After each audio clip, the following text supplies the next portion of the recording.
Would you like to learn how to make some delicious buttermilk fried chicken just like this?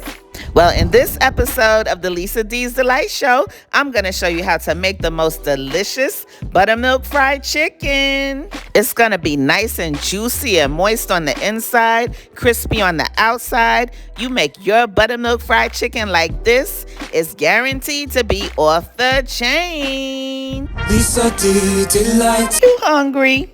Let's please some palates. Here are a few of the ingredients that you will need, but as usual, your shopping list and measurements and such will be in the description box below. First, we're going to start by pouring some sweet chili sauce into our buttermilk. This is going to serve as our marinade / brine for the chicken. And the chili sauce just gives it amazing flavor. Stir, stir, stir. Pro tip numero uno. Not only does the buttermilk brine make the chicken more flavorful, the acid in the buttermilk helps to tenderize the meat. So go ahead and pour that buttermilk mixture all over your clean chicken. Clean your meats, baby. And then we're going to let the chicken marinate in the refrigerator overnight. But if you don't have that type of time, at least let it marinate for 4 hours. Many hours later. Now let's make us a nice little cute seasoning blend for our poultry. We're going to start by adding in some Better Than Bouillon chicken base. This is my adjustable cool measuring spoon. It's really nifty and convenient. I'll put the link in the description box if you're interested. Next, we're going in with 2 packets of sazon. It's giving very, very delicioso. Or you crazy or something like that.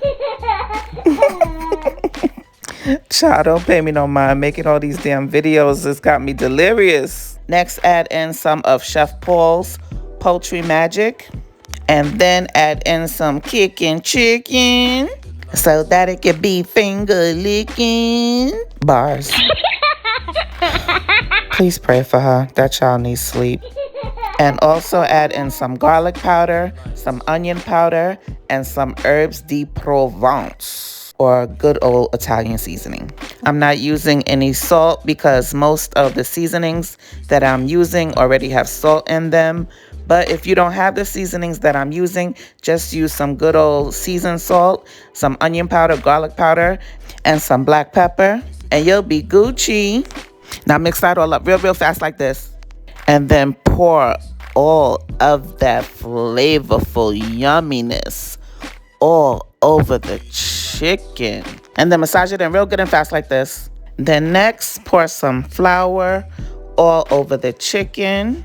And then add some club soda to the party.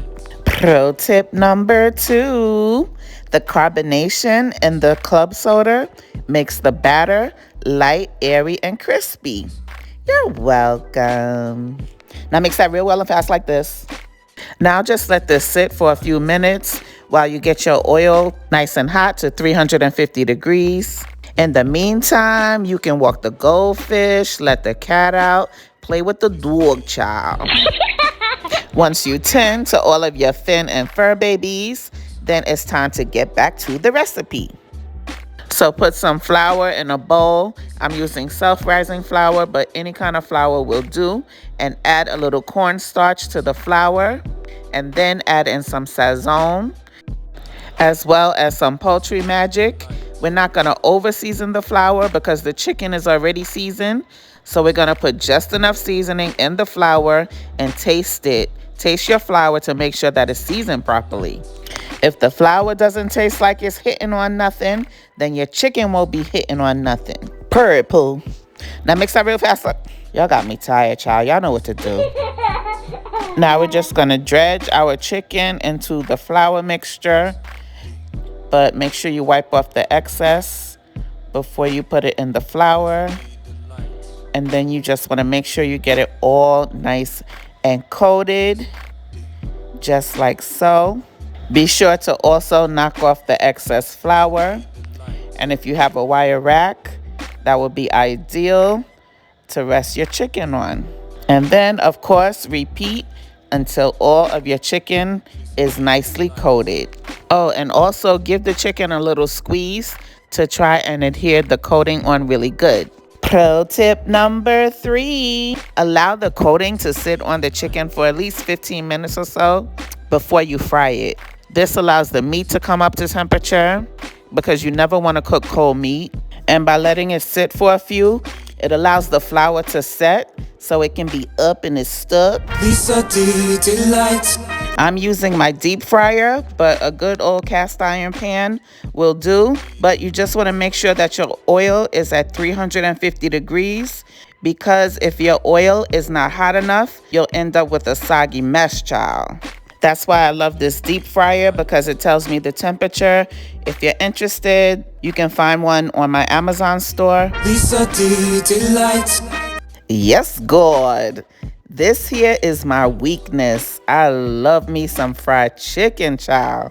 And this buttermilk fried chicken was absolutely delish. And thank you to my Lord and Savior for always blessing me and the LDD family. Father, we love you, praise you, and thank you for every single thing. Now, God said we have got to take a moment of silence for all this deliciousness up in here.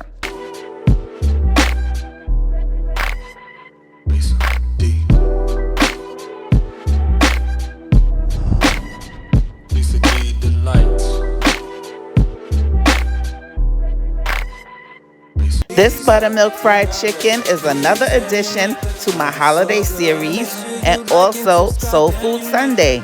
I hope you try the recipe, and please check out some more of my yumminess in this video right here. God bless you. Bye.